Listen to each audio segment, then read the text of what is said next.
Before we begin, let me know in the comments where you're watching from and what time it is for you right now. There's a reason At the Mountains of Madness endures as one of the most disturbing works in the Lovecraftian canon, and it's not the tentacled entities or frozen ruins. It's the slow, clinical realization that the history of Earth, of life itself, is wrong. That something else came first, and that we are, at best, a biological afterthought. This documentary isn't just about that revelation. It's about how Lovecraft structured the horror so that understanding it is worse than not knowing. Over the next 4 parts, we'll investigate the deeper machinery of this narrative, its literary ancestry, philosophical implications, encoded symbology, and cultural aftershocks. We'll begin with the historical context that shaped the story, both Lovecraft's world and the ancient myths he inverted. Then we'll dissect the philosophical architecture of the tale, trace its literary manifestations, and follow the legacy it left across media, academia, and psychological culture. This is not merely a plot summary. It's a forensic examination of the most terrifying idea Lovecraft ever articulated, one that continues to ripple through our scientific imagination and existential fear. The kind of idea that doesn't go away once you've heard it. Let's begin. To understand the most terrifying revelation in At the Mountains of Madness, we must first situate the novella within the intellectual climate of the early 20th century, a period when scientific discovery repeatedly displaced humanity from imagined positions of centrality. Between 1912 and 1930, Antarctic exploration transformed from heroic speculation into systematic inquiry. Roald Amundsen reached the South Pole in 1911. Robert Falcon Scott perished shortly thereafter, and Richard E. Byrd conducted aerial surveys across the polar interior in 1928 to 1930. These expeditions did more than map geography. They expanded temporal imagination. Fossils suggested prehistoric ecosystems, while glacial strata implied planetary histories vastly older than human civilization. Consider this carefully. The poles were not merely remote, they were archives. Lovecraft recognized that an environment preserving traces of deep time could destabilize comforting narratives about human primacy. Lovecraft wrote the novella in early 1931, serializing it the following year in Astounding Stories.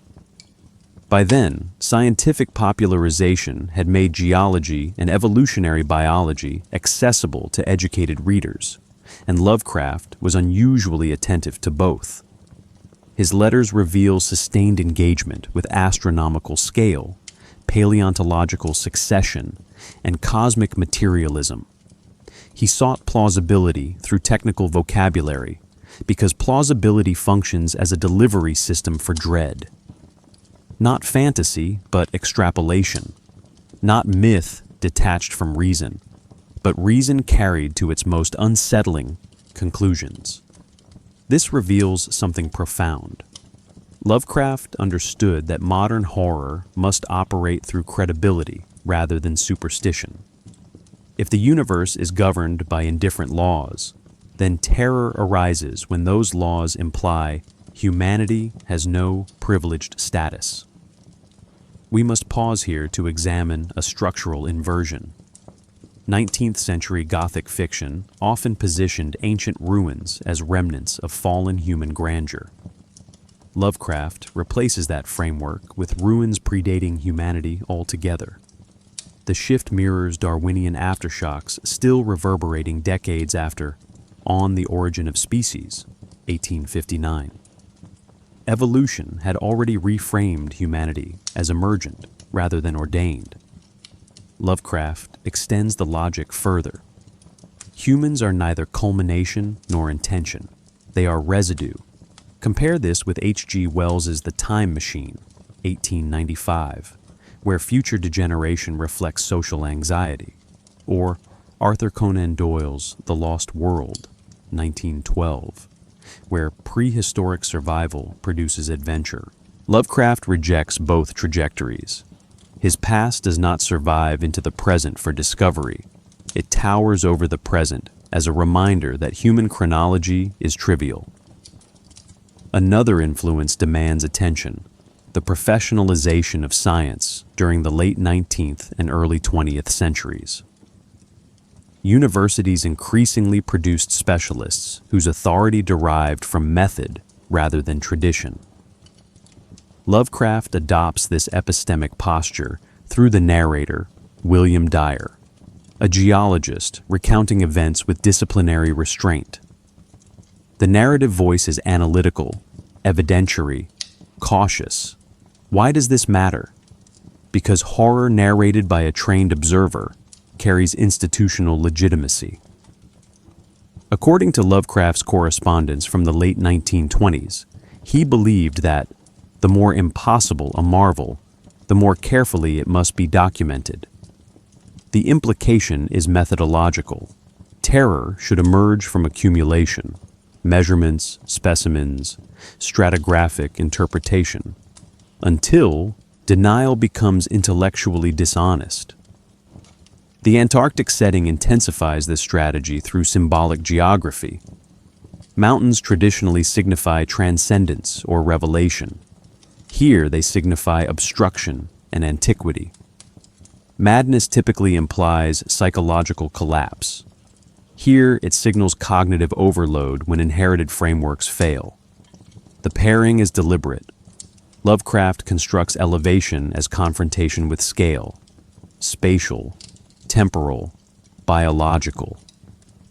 What happens when explorers encounter evidence that intelligence flourished on Earth hundreds of millions of years before mammals? The question is rhetorical, yet necessary, because it exposes the fragility of anthropocentric assumptions. Lovecraft's creator intent also intersects with a broader philosophical current, often called cosmic pluralism. The idea that life may exist throughout the universe without reference to human significance.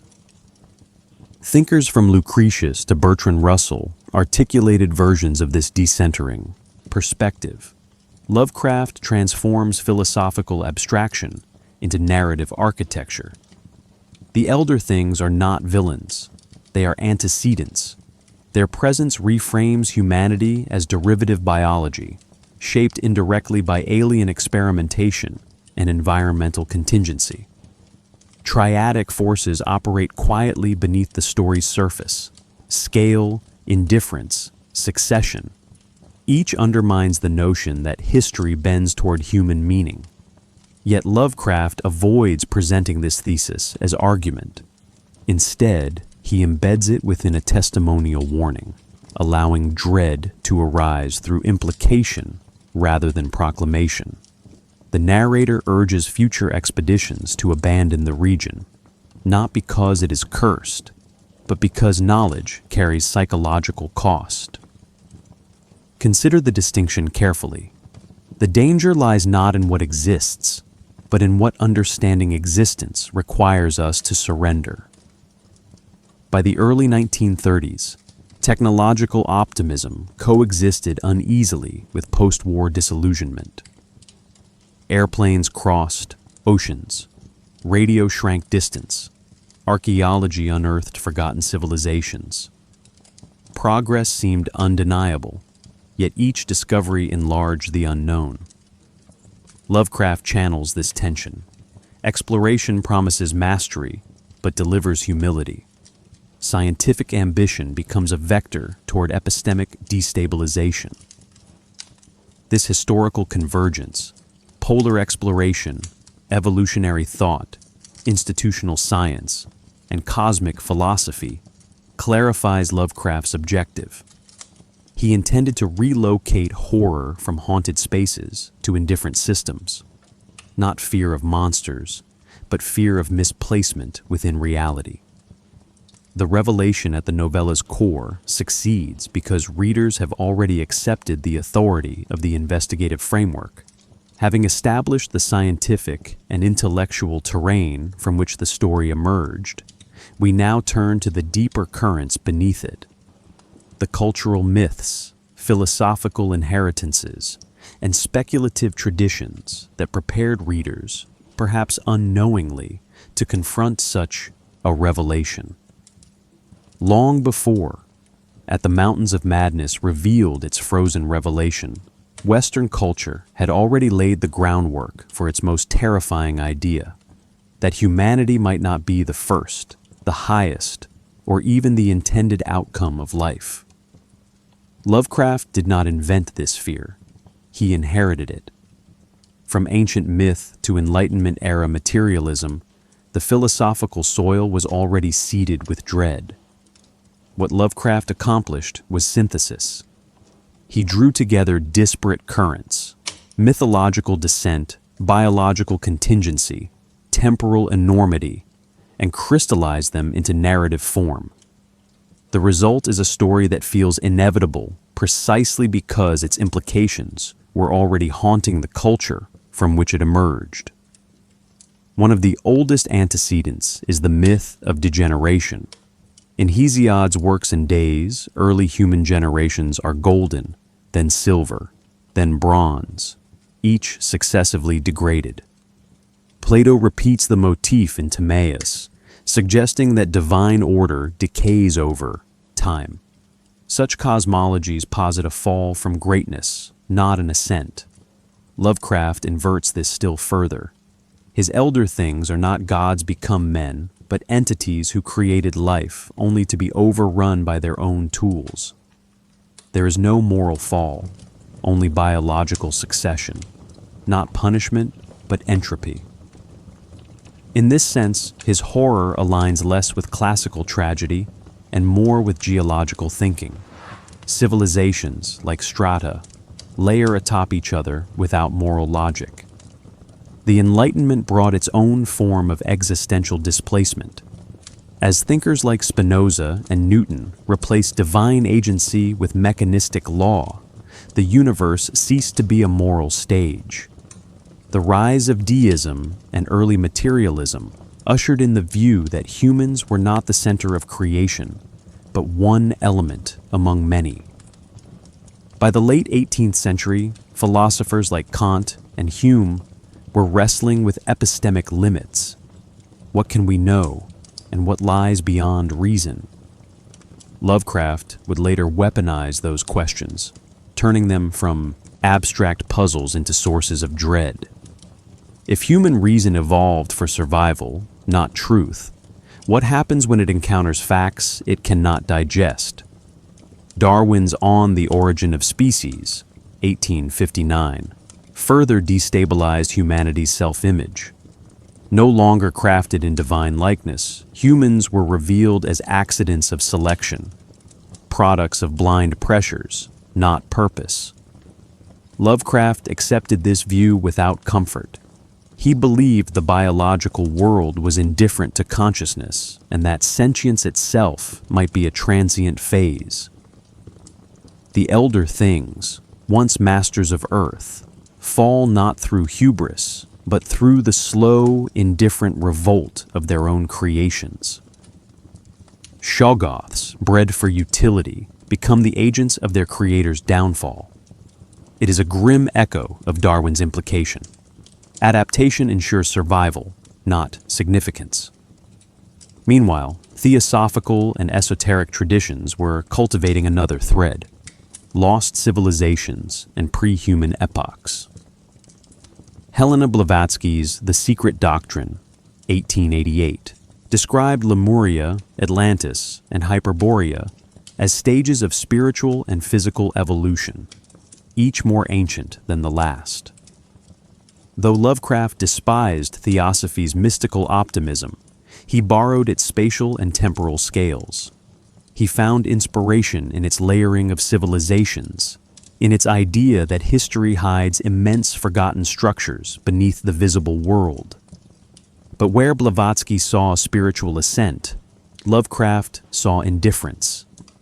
His prehistoric ruins do not promise transcendence, they promise replacement. Nietzsche also casts a long shadow.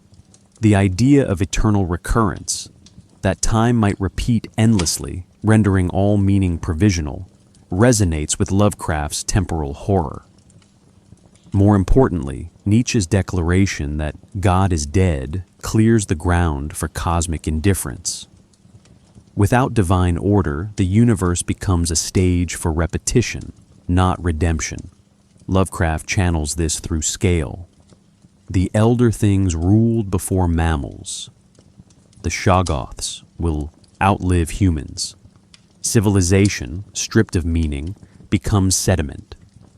We must also consider the influence of cosmic pluralism, the philosophical idea that the universe teems with life beyond Earth.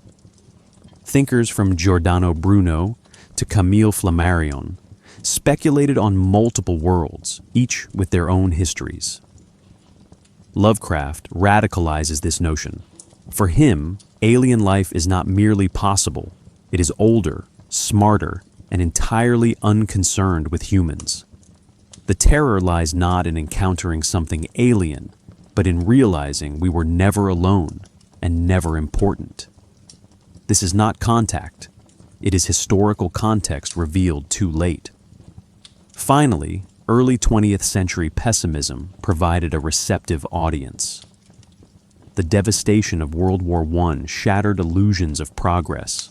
Mass death, industrial warfare, and failed utopias prompted a broader cultural disillusionment. Writers like T.S. Eliot and Oswald Spengler described a world in decline. Lovecraft shared this worldview, but expressed it through geology and deep time. His despair was not political, it was ontological. Civilizations, no matter how advanced, erode into fossils, and the deeper we dig, the less human the world becomes. Taken together, these philosophical and cultural currents created a climate ripe for At the Mountains of Madness. Lovecraft did not work in isolation. He drew from classical myths, Enlightenment uncertainty, evolutionary biology, esoteric chronologies, and post-war disillusionment.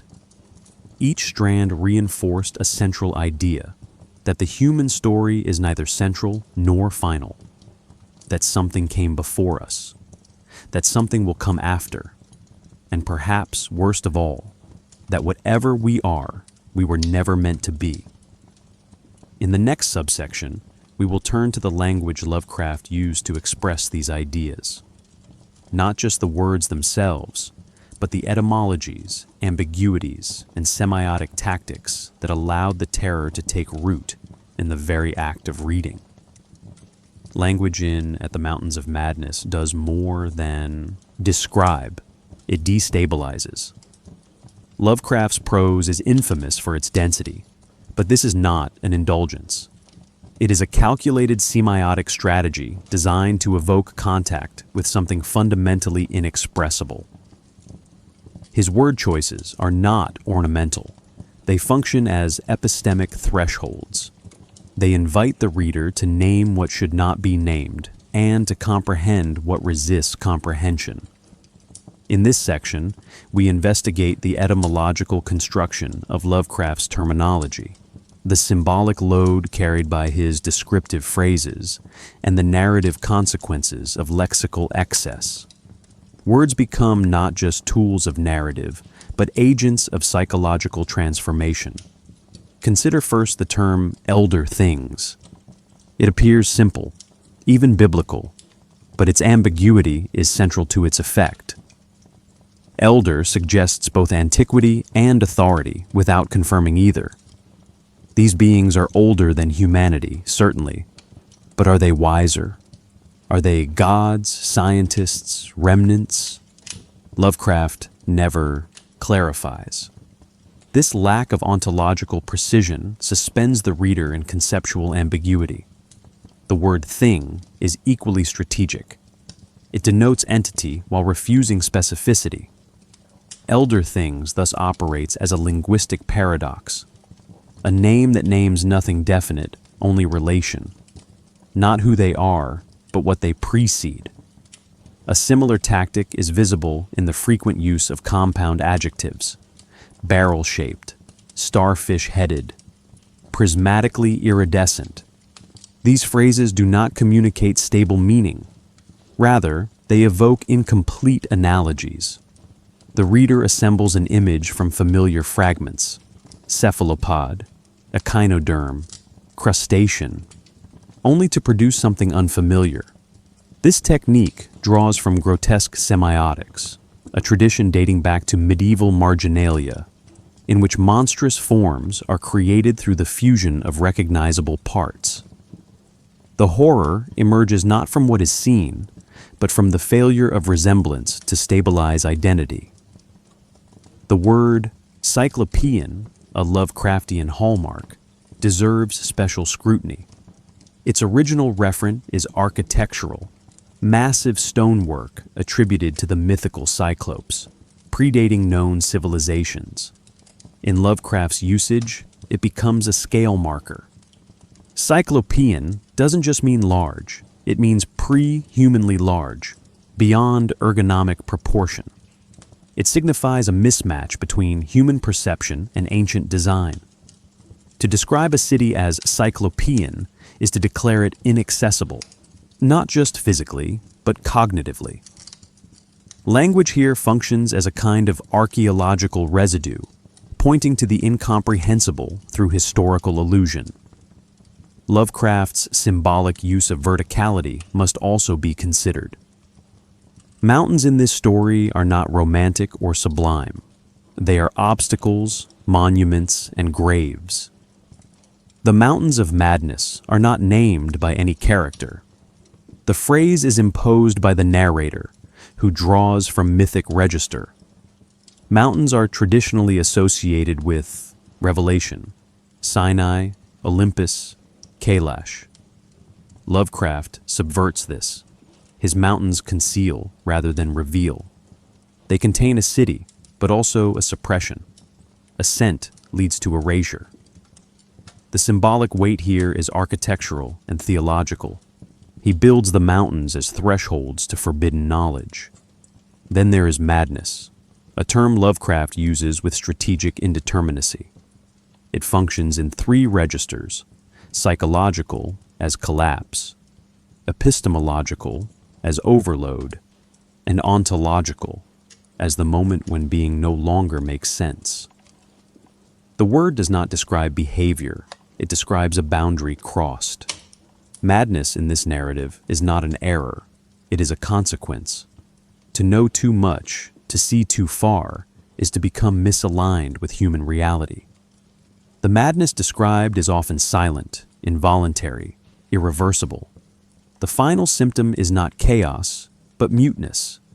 One must also attend to the unspeakable, a recurring motif. Passages trail into ellipses. Some discoveries are not to be described. This is not laziness. It is a rhetorical invocation of apophasis, the ancient technique of describing by denial. By claiming that something cannot be expressed, Lovecraft paradoxically emphasizes its weight. What is omitted becomes the anchor of dread. The gap in language becomes the most frightening presence in the text. As literary theorist Julia Kristeva observed, the abject often appears not in what is said, but in what cannot be said. Even the naming of the Shoggoths operates through sound rather than sense. The name echoes Yiddish, Arabic, and Welsh phonemes without aligning with any. It evokes gurgling, swallowing, formlessness.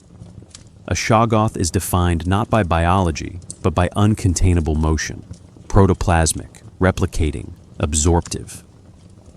The very word performs what the entity does, refuses stable form. Its etymology is fictional, yet its phonetic instability renders it viscerally alien. Lovecraft's narrative voice compounds this effect.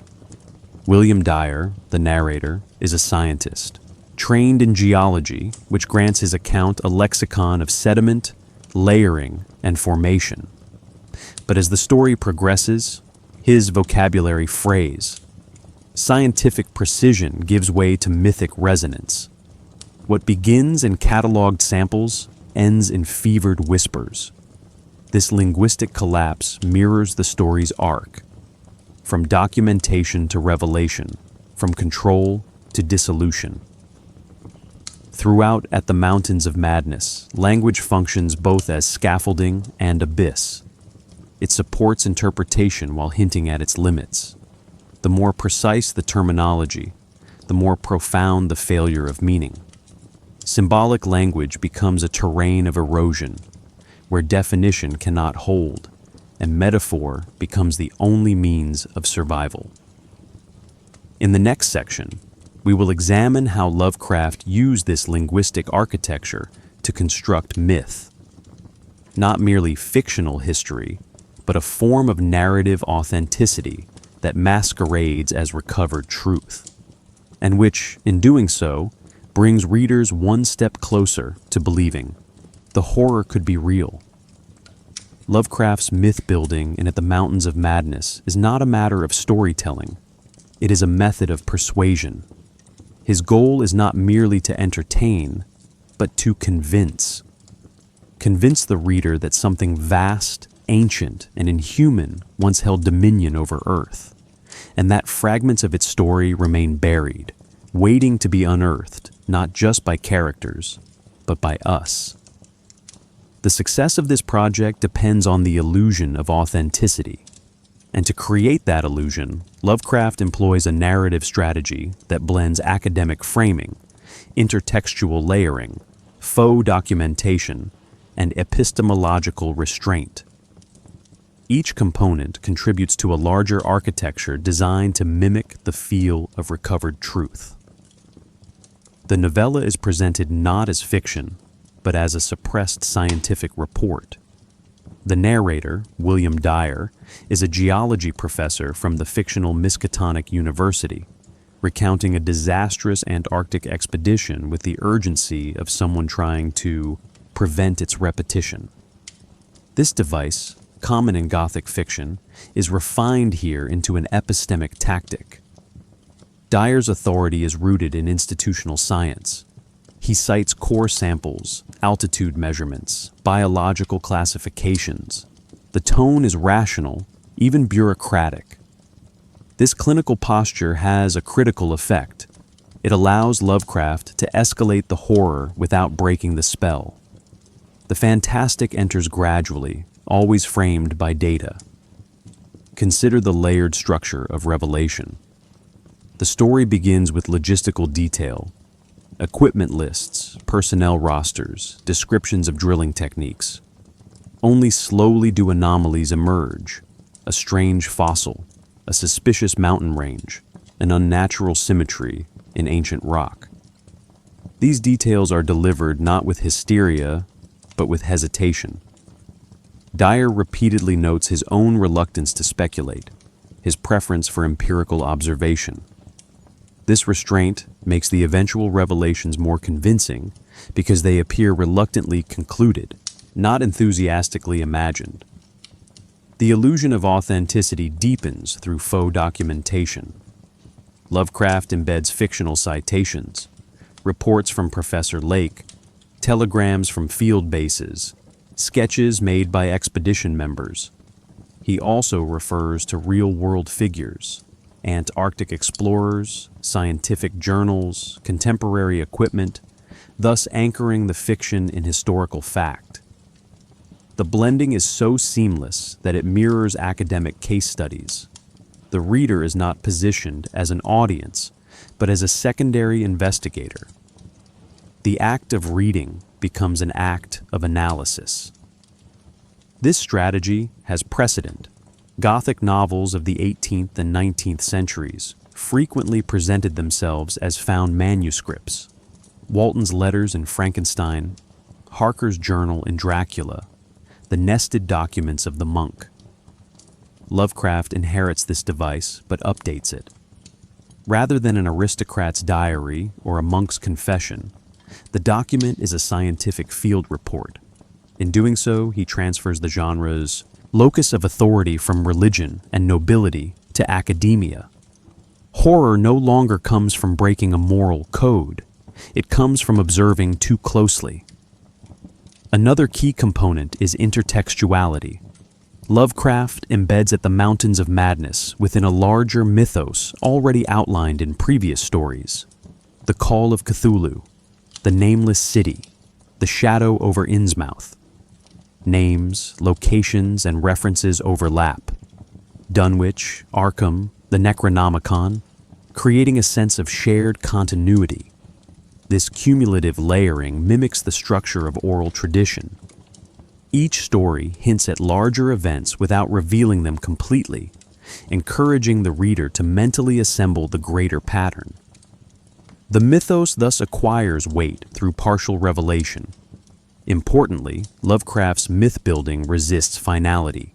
There is no central canon, no complete cosmology. The Necronomicon is cited, but never quoted in full. The Elder Things are described, but only through fragmentary murals. The Shoggoths are witnessed, but their origins remain partly speculative. This deliberate incompleteness is not a flaw. It is a feature. It mirrors the real-world experience of historical and archaeological research, where certainty is provisional and absence often speaks louder than evidence. The gaps in the mythos invite readers to participate in meaning-making, which in turn deepens their investment. Lovecraft also employs semantic mirroring between scientific and mythic language. For instance, Dyer's geological descriptions of strata and fossils parallel the story's philosophical themes: civilization as sediment, history as palimpsest. The ruins they discover are not just architectural, they are epistemic. They embody what was once known, then forgotten. By blurring the line between the rational and the ritualistic, Lovecraft makes science itself feel like a form of mythology, just one more lens through which beings like the Elder Things might be misinterpreted. We must pause here to recognize a final irony. The story's power lies not in what it shows, but in what it withholds. Dyer refuses to describe certain scenes. He censors details. He appeals to the reader's imagination, not their senses. This negative space, where certainty collapses, is where the myth takes root. It is not the content of the horror that convinces us, but the frame around it. A frame that mimics real scientific caution, bureaucratic limitation, and emotional restraint. In constructing this pseudo-academic, epistemically cautious, intertextually layered mythos, Lovecraft achieves a singular effect. He does not present a story to believe. He presents belief already eroding under the pressure of unwanted knowledge. At the Mountains of Madness is not an origin story. It is a retraction, a reversal, a record of the moment when myth becomes memory and science becomes myth again. Having explored how Lovecraft constructs the illusion of credibility, we are now prepared to move from form to idea. In the next section, we will examine the philosophical foundations of the narrative. The themes of insignificance, entropy, and the collapse of stable meaning that undergird every descriptive choice. Beneath the fossilized ruins and scientific posturing of At the Mountains of Madness lies something far more unsettling than ancient creatures or alien cities. A philosophical framework designed to dismantle human certainty. Lovecraft was not merely writing horror. He was embedding existential propositions into narrative form. These propositions revolve around three core concepts: insignificance, entropy, and dream reality. Each represents a slow erosion of meaning. Together, they suggest that horror does not arise from the intrusion of the unknown, but from the collapse of everything we thought we understood. We begin with insignificance, arguably the central anxiety of cosmic horror. In Lovecraft's universe, Humanity is not the pinnacle of evolution or the subject of divine interest. It is a latecomer, a biological footnote. The elder things arrived on Earth in the Precambrian era, long before vertebrates, let alone humans. They constructed empires, created life, fought wars, and fell millions of years before mammals emerged. This chronological displacement is not decorative. It serves a precise function: to fracture the teleological view of history. Lovecraft's cosmos offers no narrative arc, no progress, no moral lesson. There is only stratification. Civilizations layer like silt, indifferent to each other. Lovecraft deepens this effect by granting the elder things a form of rationality and art. They are not monsters. They are scientists, architects, artists. Their murals depict not conquest, but continuity. What is horrifying is not their malevolence, but their obliviousness. They did not destroy humanity. They did not intend it. Our very emergence was an accident, an uncontrolled byproduct of Shoggoth bioengineering. This is not creationism, inverted. It is creation erased. Humanity exists because no one cared enough to stop it. The second concept is entropy, expressed both thematically and structurally. Entropy here refers not merely to thermodynamic decay, but to cultural and cognitive entropy, the loss of information, coherence, and purpose. The elder things once mastered the earth. Over millennia, they retreated from oceans to land, lost their technological edge, and were finally overrun by their own creations. The Shoggoths, built to serve, evolved to dominate. But there is no revolution, only decay. The city is not destroyed in war, it is abandoned. Knowledge, once encoded in murals and architecture, becomes undecipherable. This principle of entropy governs the story's epistemology. As Dyer and Danforth descend deeper into the city, they learn more, but the clarity brings only disorientation. Each layer of understanding nullifies the one before. Even the physical structures reflect this. Murals fade, corridors collapse, meanings disintegrate. Entropy becomes a structural device. The more information we gather, the more helpless we feel. Consider this carefully. Knowledge here is not empowering. It is corrosive. It consumes the frameworks through which we thought we could understand reality. This leads us to the third and most elusive concept: dream reality. Lovecraft's cosmos is built on unstable boundaries between the real and the unreal. Dyer's testimony repeatedly slips into dreamlike syntax: visions, intuitions, symbolic impressions. The city is described with terms like fantastic, illogical, and phantasmagoric, despite being physically present. This ambiguity is intentional. Lovecraft invites the possibility that the city operates on a logic incompatible with human perception, that its geometries and hierarchies belong to a dreamlike ontology, a reality that exists, but not for us. This theme is intensified through mirror imagery. Dyer frequently compares the murals to hallucinations. He likens the Shoggoths to subconscious nightmares. Danforth, exposed to a glimpse of something unnamed through a window, descends into incoherence. He mutters fragments from the king in yellow, a symbol of madness and dislocated reality. The reference is not casual. It implies that some truths exist only in states of delirium, that comprehension is possible only in unmaking the self.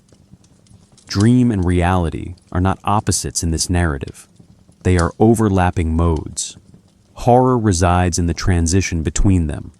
Lovecraft's manipulation of scale reinforces all three concepts: spatial scale, the cyclopean architecture, the vast mountain range, renders human bodies and minds trivial.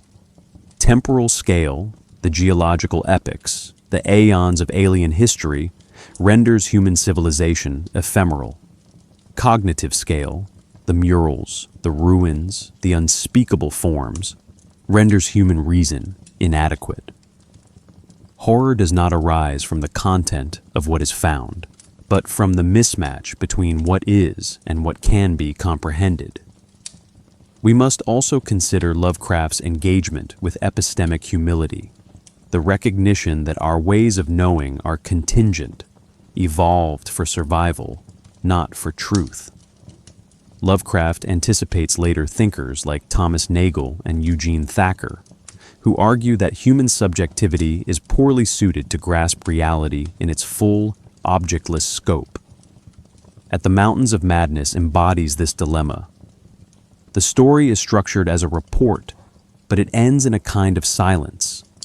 The narrator cannot continue. He warns, but cannot explain. The final horror is not what he saw. It is that words failed. Thus, the philosophical core of the novella is not revelation, but dismantling. Insignificance destroys historical purpose. Entropy destroys continuity. Dream reality destroys certainty. Each concept undermines human exceptionalism from a different angle. Together, they produce not terror in the traditional sense, but something more enduring, existential erosion, a slow collapse of all frames.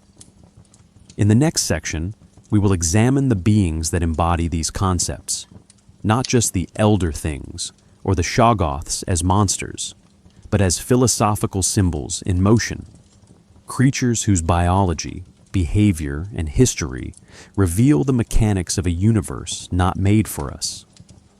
The alien beings in At the Mountains of Madness are not merely narrative obstacles.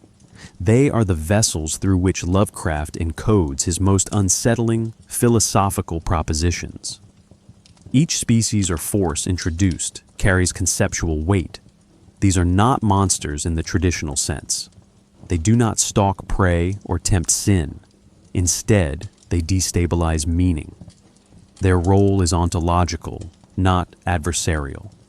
They reveal what happens when biology, history, and consciousness no longer orbit the human experience.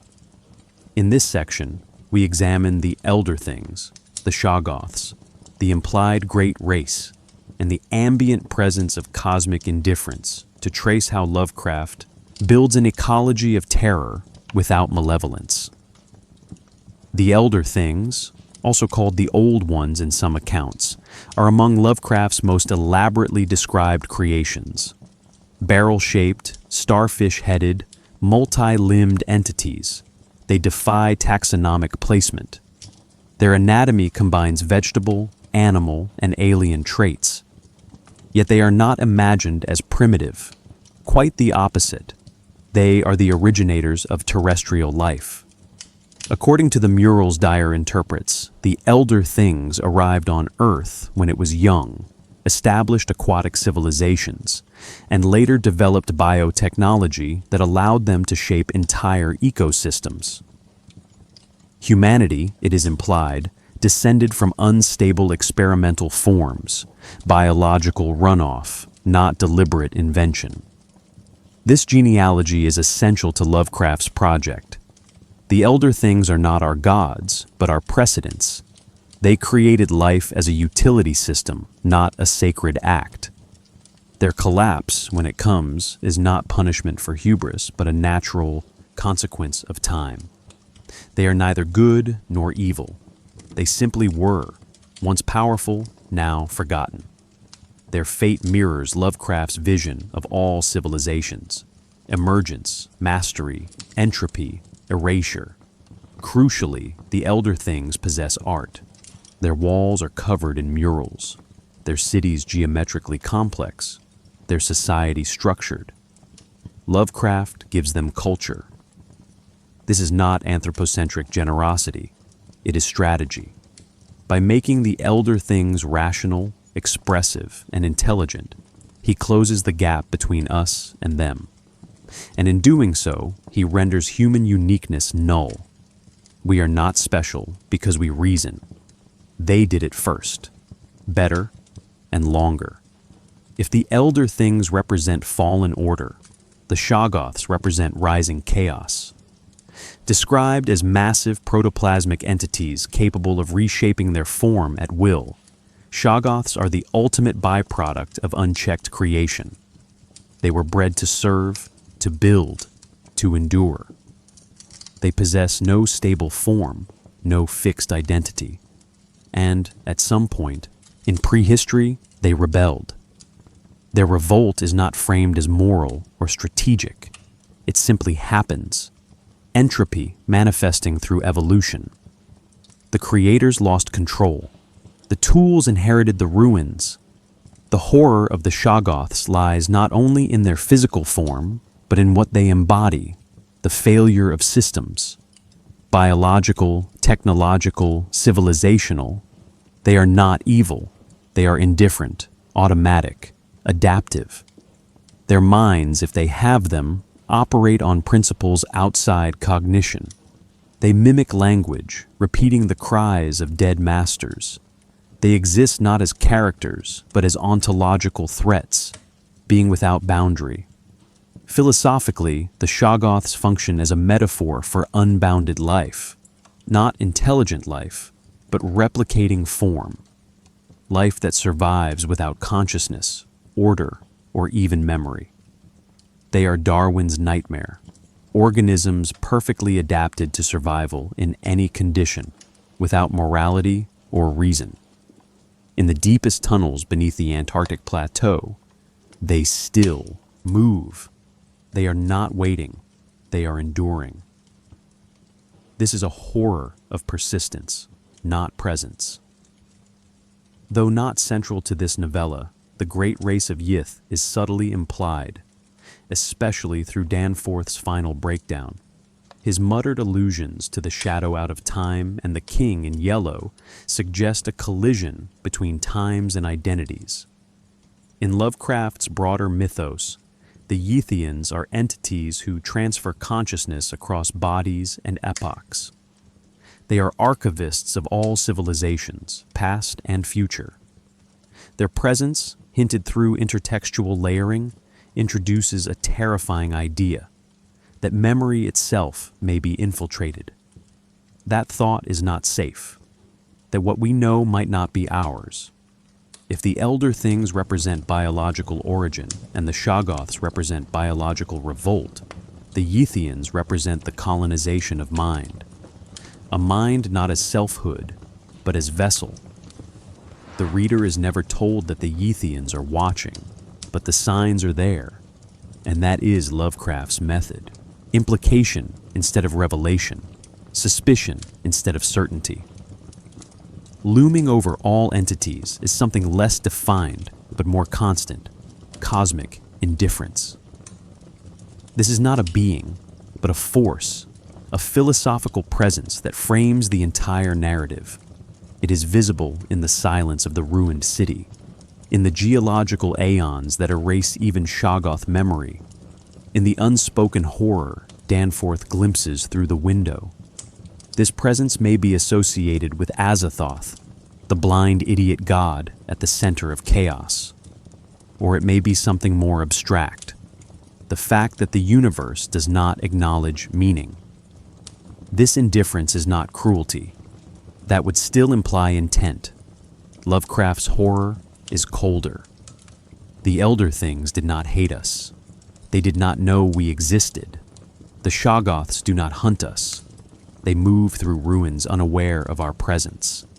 The Yithians, if they touched us, did so out of curiosity, not conquest. There is no malevolence here, only misalignment. We suffer not because the universe is hostile, but because it is unconcerned. And that, Lovecraft suggests, may be worse. In summary, Lovecraft's entities operate as philosophical devices. Each embodies a principle: origin without intent, survival without form, knowledge without boundary, existence without meaning. They are not designed to frighten the senses. They are designed to fracture the frameworks through which humans impose order on experience. In the next section, we will examine how humans react when those frameworks collapse.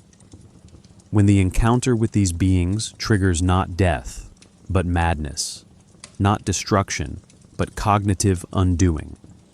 We will explore the psychological function of horror when it becomes indistinguishable from understanding. And at the Mountains of Madness, the encounter between human minds and alien entities does not result in physical violence. It results in epistemic rupture. The terror is not that the elder things attack, or that the Shoggoths pursue. The terror is that contact with their existence, what they are, what they imply, undoes the human mind from within. Madness in Lovecraft is never theatrical or clinical. It is philosophical. It functions as the consequence of knowledge gained too quickly, too deeply, or through the wrong medium. Madness is what happens when the mind comprehends something that evolution never prepared it to hold. The central vehicle for this theme is William Dyer, the geologist whose testimony structures the narrative. Dyer is not emotional, nor is he imaginative. He is trained in the hard sciences. His approach to the expedition is rational, methodical, even dispassionate. But Lovecraft uses this stoic posture as a setup. The horror emerges not from Dyer's hysteria, but from his restraint. When he refuses to describe what Danforth saw through the final window, that omission strikes harder than any scream. Consider this carefully. The most terrifying moment in the novella is a silence, a refusal, a linguistic failure caused by cognitive overload. Danforth, by contrast, represents the collapse. Where Dyer remains technically functional, Danforth succumbs. He babbles fragments. He references the king in yellow, a literary cipher for madness drawn from Robert W. Chambers's earlier mythos. His breakdown is not a singular moment. It is a residue, a stain left on the psyche by an image that cannot be shared. Dyer notes that Danforth is still unbalanced long after returning. The story implies that this damage is not curable. It is structural. This distinction is critical. Madness in Lovecraft is not psychosis. It is clarity without containment. The mind sees too much. It integrates too much. The problem is not the shock of the unknown, but the integration of the known into a world model that no longer functions. Dyer does not go mad because he resists that integration. He compartmentalizes. Danforth, exposed more fully, cannot. This dynamic reflects a philosophical tension between rationalism and absorption. One survives by partial knowledge, the other is destroyed by full comprehension.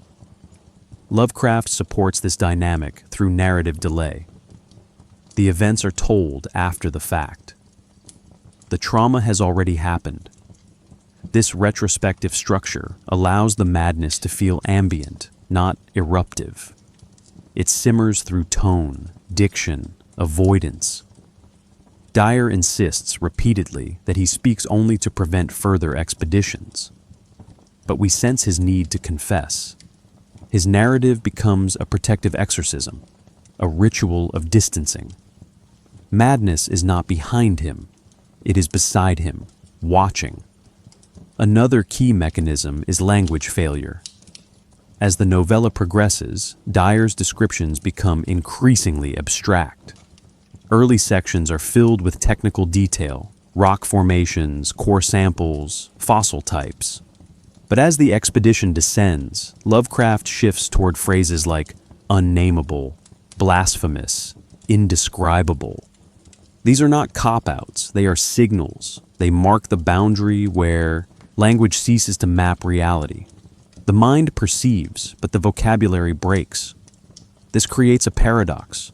The more one understands, the less one can speak. We see this mirrored in the murals.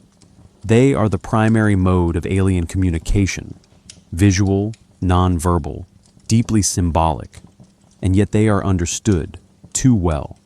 Dyer reads them fluently. Their meaning is clear, but this clarity is what undoes him. When the content of a mural, intended not for human eyes, becomes intelligible, it becomes contaminating. The mind that grasps it is no longer safe. The medium bypasses resistance. Understanding becomes infection. Madness also emerges through mimicry. The Shoggoths imitate the voices of their dead masters. Their cries echo through the tunnels, meaningless syllables recycled as sound. This repetition unsettles Dyer and Danforth not because it's loud, but because it's hauntingly familiar. It is recognition without context. The familiar made alien.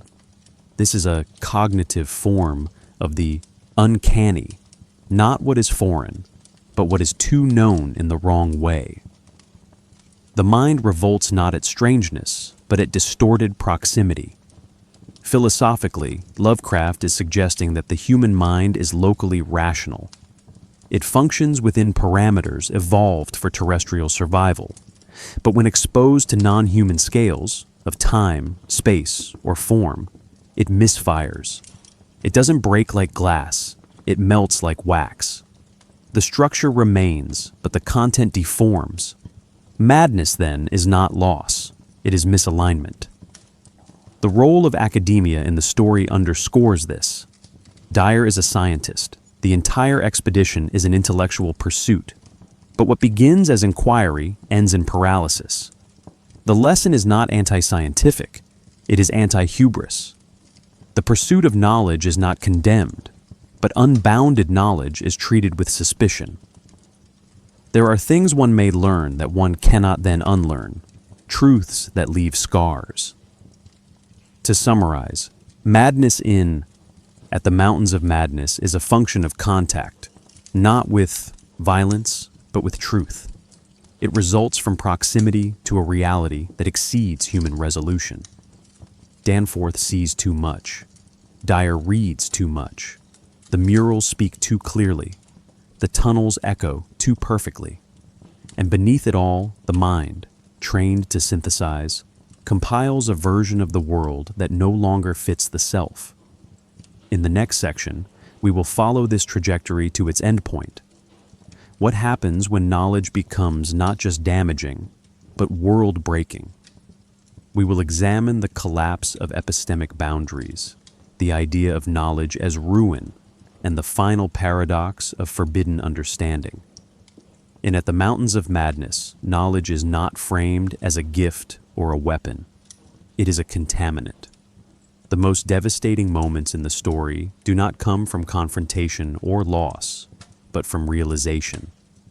Lovecraft constructs a world where knowing too much is not just dangerous. It is structurally incompatible with the human mind.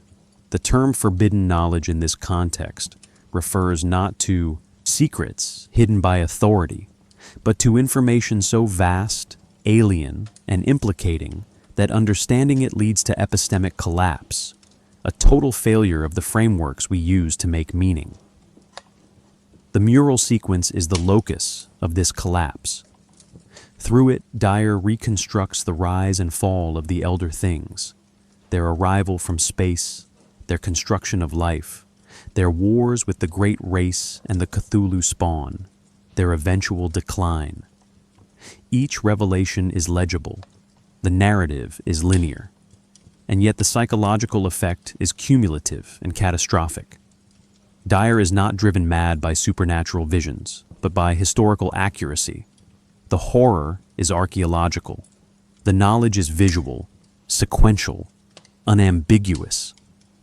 There is no mystery, only a new timeline in which humans do not matter. We are not the intended. We are the residue of a forgotten failure.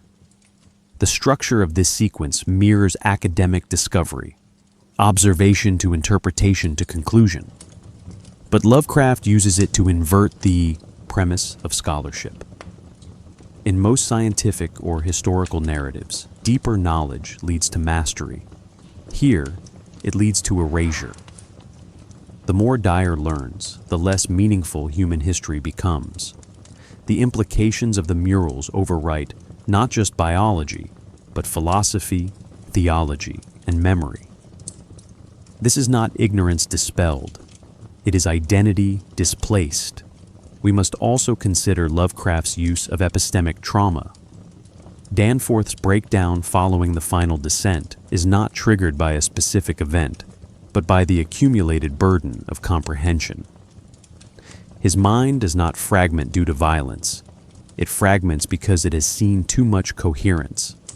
Everything fits, everything explains, and the result is intolerable. This dynamic echoes modern psychological theories of trauma, in which the psyche collapses not only from chaos, but from intolerable clarity. In Lovecraft's terms, terror is not the absence of order. It is discovering that the order was never ours. The idea of forbidden in Lovecraft is deeply anti-theological. Traditional forbidden knowledge is framed as moral violation, eating the fruit, defying the gods, seeking immortality. Lovecraft erases the moral register. There is no deity guarding the ruins. No punishment awaits the trespasser. The knowledge is forbidden, not because it is sacred, but because it is too alien to be survivable. The mind, having evolved to operate within narrow bounds of space, time, and form, shatters when it recognizes those bounds were never real.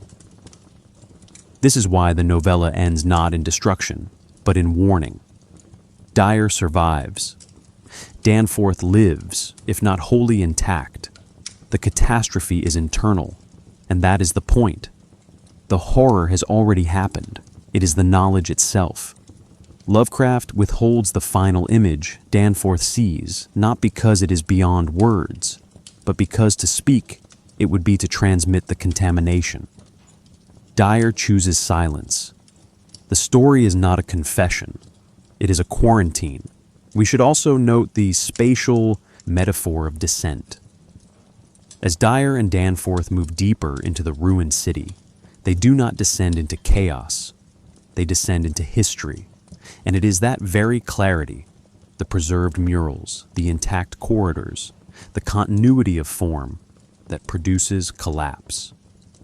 The deeper they go, the clearer it becomes that everything they believed about life on Earth is false. This is knowledge as gravitational force, pulling the mind downward, inward, until structure gives way. The Shoggoths, too, function as a symbol of epistemic failure. They are not simply threatening. They are anomalous. They resist definition, boundary, and containment. Their biology is a contradiction. Intelligent but without consciousness. Capable of mimicry but not thought. They destabilize even the categories of life and agency. When Dyer and Danforth realized that the elder things were overthrown by their own biotech, entities built for compliance but evolved into self-willed chaos, the narrative mimics the horror of runaway reason.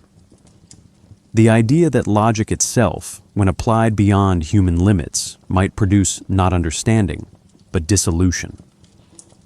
Lovecraft's epistemology anticipates later philosophical critiques of rationalism. Thinkers like Michel Foucault and Thomas Kuhn have argued that knowledge is not neutral. It is structured, contingent, bounded by discourse. Lovecraft's fiction enacts this structurally. He creates a story in which the pursuit of knowledge, normally valorized, leads not to liberation, but to disintegration of the knowable world. Science doesn't fail in the story. It works too well. And that is what destroys the narrator's cognitive stability. This brings us to the central paradox of forbidden knowledge. It is not hidden. It is available, coherent, even logical. But to integrate it requires the mind to discard the assumptions that made it human. not because those assumptions were wrong, but because they were local, adaptive, temporary. The collapse is not emotional, it is epistemic. The mind still functions, but in a reality that no longer maps to anything shared.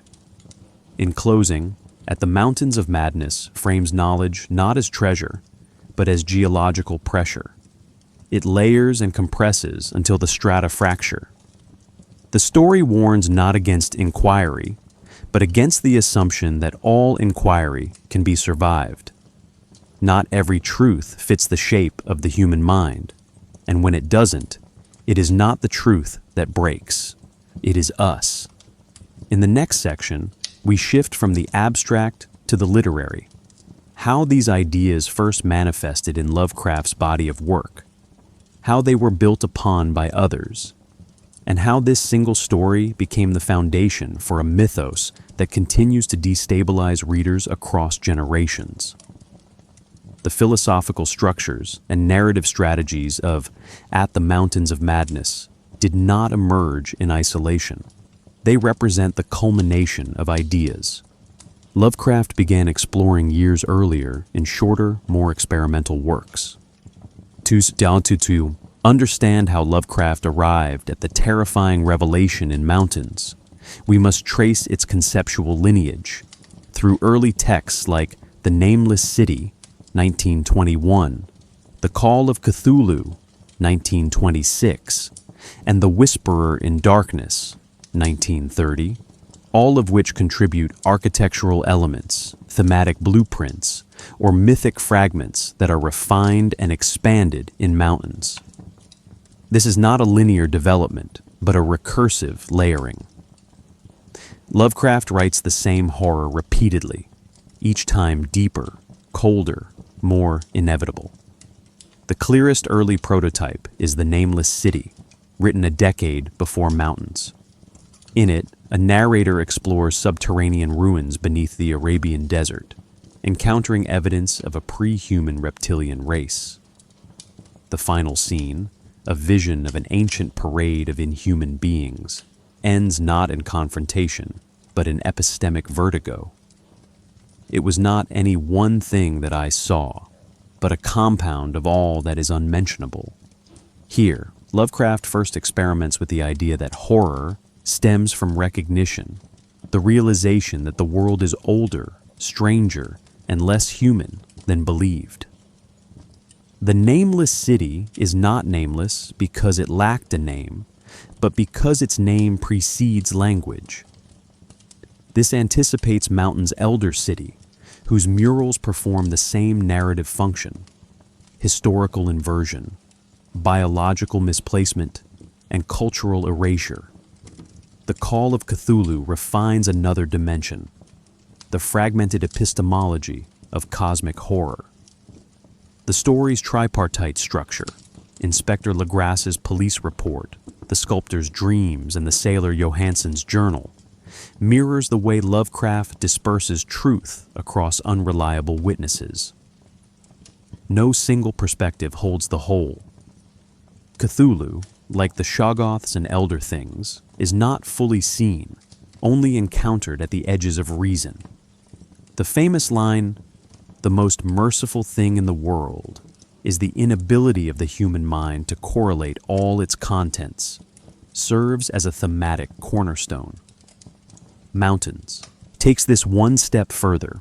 Dyer does correlate the contents, and he pays for it. The technique matures from collage to accumulation.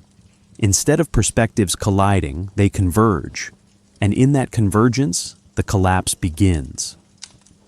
We see this same epistemic architecture in The Whisperer in Darkness, where the narrator Akeley is seduced by information from alien beings, the Mygo, before realizing too late that what he thought was knowledge was manipulated transmission. This story marks the evolution of a narrative strategy that will become central in Mountains: the use of scientific tone as a delivery system for metaphysical horror. Both stories feature university-affiliated narrators. Both are filled with citations, physical specimens, and rational explanations. And in both, the horror does not come from an attack, but from contact, willing contact, with a reality that cannot be integrated. Akeley's final letter, dictated by beings that have replaced him, is mirrored in Danforth's final mutterings, scrambled fragments of incompatible truths leaking through the cracks of a human psyche. Intertextual echoes also appear between Mountains and the Shadow over Innsmouth, written in 1931, the same year. Both stories center on the discovery of hybrid origins, that humans are not pure, not central, not isolated. In Innsmouth, the protagonist discovers his own biological connection to the deep ones. In Mountains, Dyer realizes humanity descends from the accidental byproducts of alien experimentation. The mechanism differs, but the implication is the same. We are not alone, not superior, not even designed. Lovecraft uses both stories to dismantle anthropocentrism, but Mountains does it on a planetary scale. Where Innsmouth ends with assimilation, Mountains ends with erasure. The deep ones want us. The elder things forgot us. A subtler but significant precursor is The Shadow Out of Time, written shortly after Mountains, but exploring similar ideas. There, consciousness travels across epochs, inhabiting alien bodies in distant futures and pasts. The protagonist awakens to memories that do not belong to him, realizing his mind was borrowed by the great race of Yith. The horror is not death, but historical dislocation, the loss of continuity with oneself and one's species. This idea of consciousness as migratory, of identity as porous, lurks beneath Mountains. Danforth's breakdown hints at psychic contamination. His references to the King in Yellow, a text linked to madness and identity collapse, reinforce the idea that to see too far is to cease being human in a stable sense. Throughout these stories, Lovecraft hones the mechanics of horror, not through escalation, but through consolidation. Mountains absorbs and synthesizes prior experiments. The buried city echoes the nameless city. The Shoggoths repeat the chaos of Cthulhu, formless, inarticulate, uncontainable. The academic framing echoes Whisperer and Shadow. Each story contributes a function, architectural, philosophical, psychological, or stylistic. Mountains becomes the site of narrative convergence, where Lovecraft's mythos solidifies into something self-consistent, self-propagating, and structurally inescapable. The early stories do not build to Mountains through escalation of terror, but through refinement of strategy. Lovecraft learns to delay revelation, to suppress affect, to mimic scientific tone. He learns that fear multiplies when meaning unravels, not through monsters lunging, but through truths aligning in the wrong direction. The result is a fiction that does not horrify by shock, but by gradual ontological corrosion. In the next section, we will analyze at the Mountains of Madness itself, its internal mechanics, story architecture, and specific scenes, to understand how these techniques culminate in a narrative that redefines what horror can do. Specifically, we turn to the final descent, the moment when knowledge becomes inescapable and horror ceases to be speculative. It becomes historical. The single most structurally revealing sequence in At the Mountains of Madness is the final descent, Dyer and Danforth's journey into the deepest tunnels of the ruined Elder City. This is not a climax in the traditional sense. There is no confrontation, no cathartic resolution. Instead, the descent operates as a narrative inversion, revelation through architecture, horror through clarity, and knowledge as gravitational collapse. Lovecraft's horror is not sudden, it is sedimentary. Each chamber, corridor, and mural pushes the protagonists and reader further down a hierarchy of time, being, and meaning. The story moves from scientific curiosity to cosmic indictment. And at its end, we are left not with triumph, but with epistemic recoil. The descent begins after Dyer and Danforth have already absorbed the historical murals of the Elder Things. At this point, they know too much, the full biological and cultural arc of the beings who created life on Earth. But instead of leaving, they press forward, motivated by that most human of instincts, the need to see it for oneself. What follows is an exploration sequence where discovery substitutes for danger. The environment itself becomes the antagonist, not because it attacks, but because it exists. We were on the track ahead as the nightmare plastic column of fetid black iridescence oozed tightly onward, Dyer later writes. The prose tightens, the diction darkens, but the monsters are no longer theoretical. They are historical. They belong to the world's geological record. What is most notable is Lovecraft's choice of pacing. He slows time.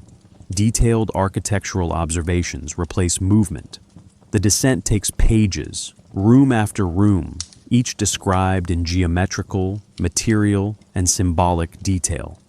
We are told of bas reliefs, column arrangements, changes in stonework, and even air pressure. These are not ornamental. They function as forensic evidence. Lovecraft transforms horror into excavation. The city is not frightening because it is dark or crumbling. It is frightening because it preserves.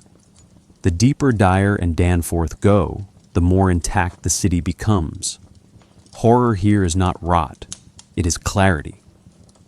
Midway through the descent, they encounter signs of the Shoggoths, massive, amorphous entities that now inhabit the ruins. Their presence is not immediate. Rather, it is indicated by echoes, marks, and one chilling sound, the imitation of Elder Thing speech. Tekeli-li, Tekeli-li, a phrase that echoes back to the nameless city, and even further, to pose the narrative of Arthur Gordon Pym. The repetition of this sound functions as time collapse. Past and present blend. Language, the marker of civilization, becomes mimicry, emptied of content. The Shoggoth is not just a biological anomaly.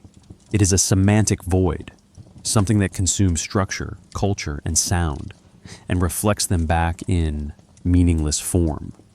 And yet, even this does not deter Dyer and Danforth. They continue, driven not by bravery, but by epistemic inertia. The story offers no heroism here, only continuation, and what they find at the base of the tunnel is not confrontation, but evidence. They reach what appears to be the oldest part of the city, older than the murals, older than the domesticated Shoggoths, older than even the Elder Things themselves. The implication is staggering, that another race, perhaps the spawn of Cthulhu, or some deeper force once shared this territory. The geometry changes. The architecture loses symmetry. The suggestion is not explicit, but what lies beneath the Elder Things lies outside history altogether. It is here that Danforth glimpses something through a window, something Lovecraft deliberately refuses to describe. Dyer tells us only that it was the worst thing of all, the ultimate abomination. Danforth's reaction is total. He breaks. He screams. He mutters. Fragments. The choice to omit the image is not cowardice. It is strategy. Lovecraft enacts apophasis, revelation through denial. The reader is forced to imagine what Danforth saw, and in doing so, we participate in the collapse. The horror becomes psychological co-authorship. Structurally, the descent reverses the narrative arc. The story begins with aerial surveys, moves through surface exploration, and ends underground. Knowledge is acquired through geological inversion. The deeper they go, the more ancient the knowledge. The more ancient the knowledge, the more devastating its implications. This is not discovery, it is unburial. The descent becomes a ritual reenactment of humanity's place in deep time, not at the top, but at the bottom, the last and least significant sediment. Philosophically, this sequence is where Lovecraft's horror coalesces. All three of his core principles, insignificance, entropy, and dream reality, converge. The scale of the city renders human presence absurd. The decay of the elder things shows the inevitability of civilizational collapse, and the moment through the window, with Danforth's shattered mind, blurs the line between what is seen and what is suffered. Knowledge becomes hallucinatory, real but unusable. The final descent, then, is not a passage through space. It is a decentering ritual. It removes the reader from human time, human culture, and human stability. It invites us to walk downward into the fossil record, and when we arrive, there is nothing waiting except the awareness that we were never at the center to begin with. In the next section, we will examine the murals themselves, not just as narrative exposition, but as Lovecraft's experiment in visual storytelling, where images carry the weight of history and clarity becomes the engine of horror. The mural sequence in At the Mountains of Madness stands as one of Lovecraft's most formally ambitious and philosophically devastating experiments. Is not simply a mechanism for exposition. It is an inversion of the sacred text, a visual gospel of erasure, revealing that humanity is neither chosen nor designed, but incidental, an unplanned consequence of alien biotechnological processes. Lovecraft replaces oral myth with carved relief, spoken doctrine with chiseled history. These murals do not merely illustrate, they displace. The terror does not arise from what they depict, but from what their coherence undoes. The murals appear in a sequence of chambers within the upper levels of the Elder City. At first, they seem ornamental, but as Dyer and Danforth begin to interpret them, the scope expands. The first panels show the elder things arriving from space, crashing into the primal oceans, building aquatic cities, adapting to land.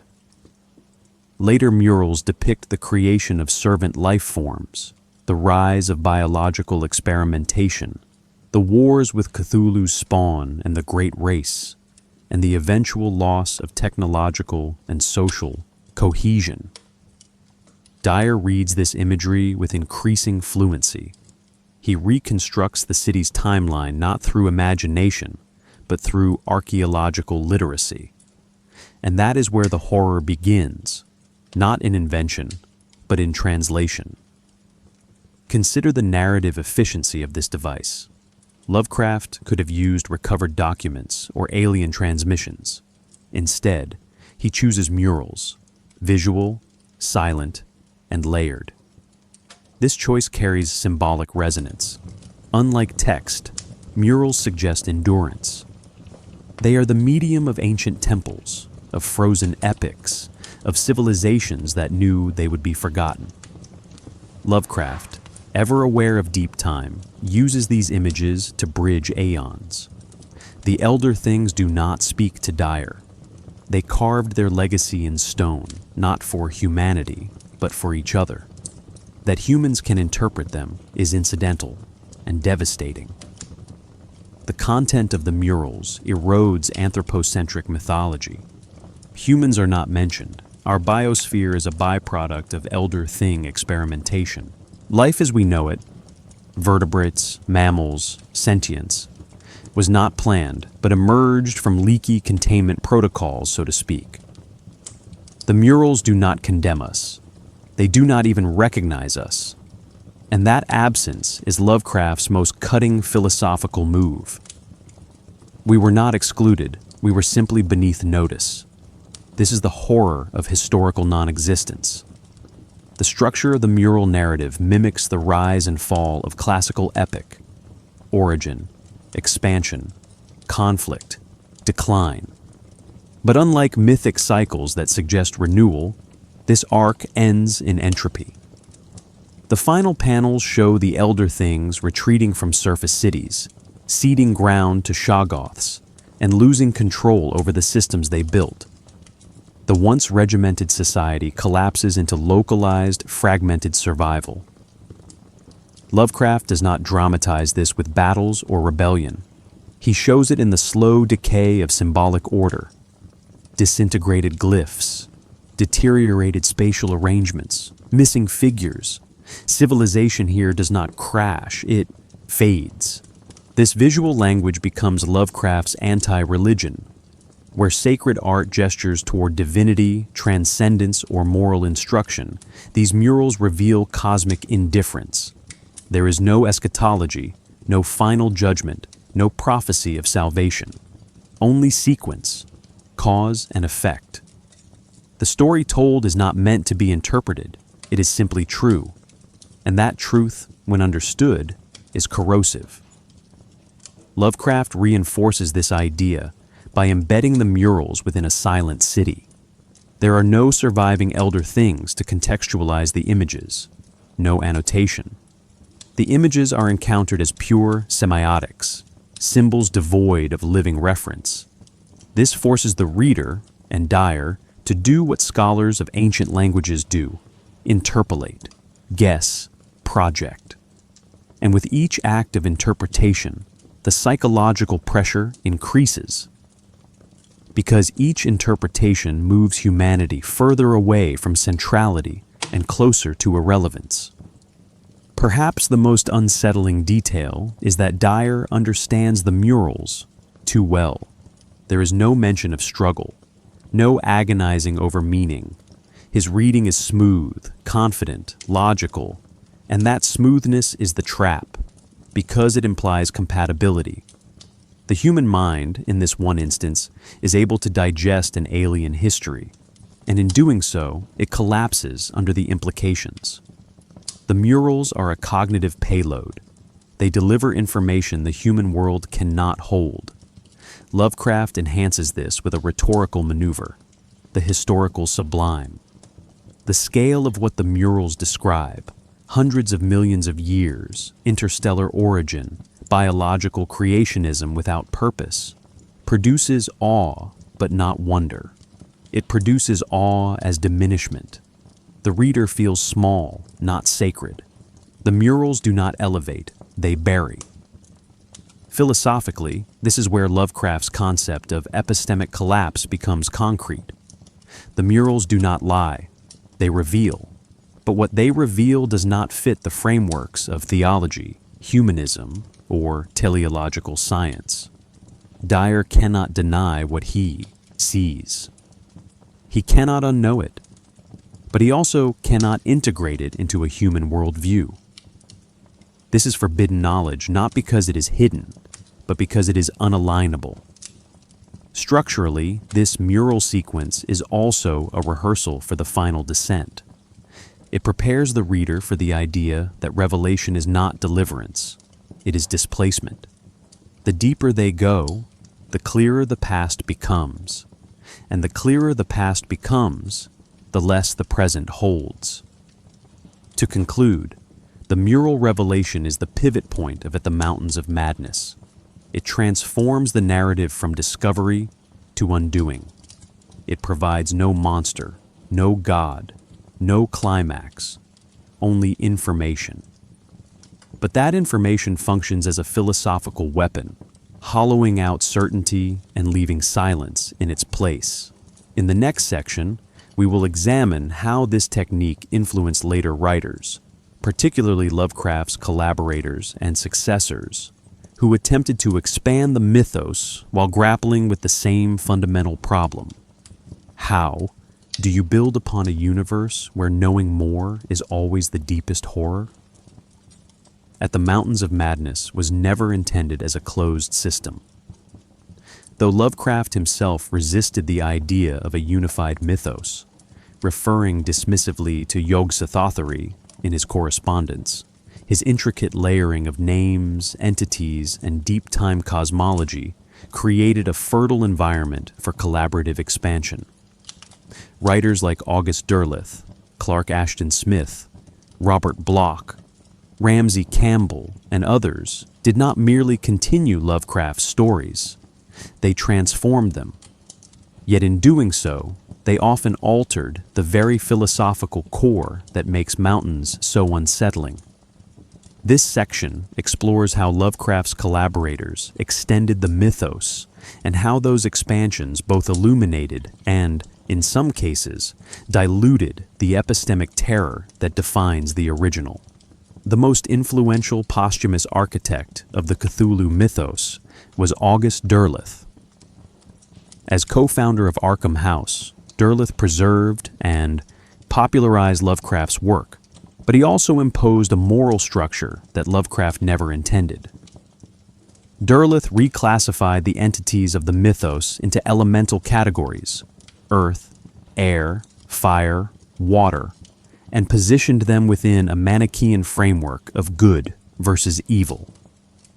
In this retelling, beings like Cthulhu and Yog-Sothoth became evil gods, opposed by elder gods who stood for balance or benevolence. This reinterpretation directly contradicts mountains. In Lovecraft's narrative, the elder things are not good, the Shoggoths are not evil. There is no war between moral opposites, only struggles for survival across geological time. Derleth's moral overlay converts cosmic horror into cosmic fantasy. It makes the mythos legible in Judeo-Christian terms, reducing the horror of meaninglessness to a battle between identifiable forces. Where Mountains reveals that the universe does not care about humans, Derleth suggests that some parts of the universe might. That said, Derleth's contributions were not without value. His stories, such as The Lurker at the Threshold, 1945, and The Trail of Cthulhu, 1944, expanded the geography of the mythos, introduced new texts and cults, and helped cement the idea of interconnected stories as a viable literary tradition. He also kept the mythos alive during a period when mainstream literary culture largely ignored it. But the cost of this survival was philosophical compromise. By contrast, writers like Clark Ashton Smith and Robert Bloch retained more of Lovecraft's tone and ambiguity. Smith, a contemporary of Lovecraft, set many of his stories in distant pasts or alien worlds, evoking similar feelings of insignificance and decay. While not directly contributing to the mountain's continuity, Smith's visions of prehistoric civilizations and sorcerous ruin parallel Lovecraft's deep time aesthetics. Bloch, in stories like The Shambler from the Stars, 1935, introduced metafictional elements. Writers, encountering the consequences of their own creations, that mirrored Dyer's doomed act of witnessing. In the latter half of the 20th century, Ramsey Campbell emerged as a key voice in preserving Lovecraft's epistemic sensibility. His work, particularly in Cold Print, 1969, reframes the mythos within decaying urban landscapes and fractured psyches.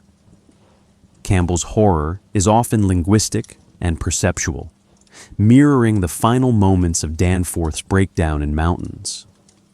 Entities are glimpsed through distortions. Knowledge is half comprehended. Campbell preserves the core principle that understanding is always corrosive. Later, Brian Lumley took a more adventure-oriented approach with his Titus Crow series, transforming mythos horror into science fantasy heroism. Here, ancient texts become tools, and cosmic beings can be resisted or even defeated. The mountains are reduced to a backdrop, symbolic rather than destabilizing. This approach, while popular among readers, shifts the genre away from philosophical horror and toward mythic quest. It suggests that the unknown can be charted, fought, and perhaps mastered, an idea Lovecraft would have rejected.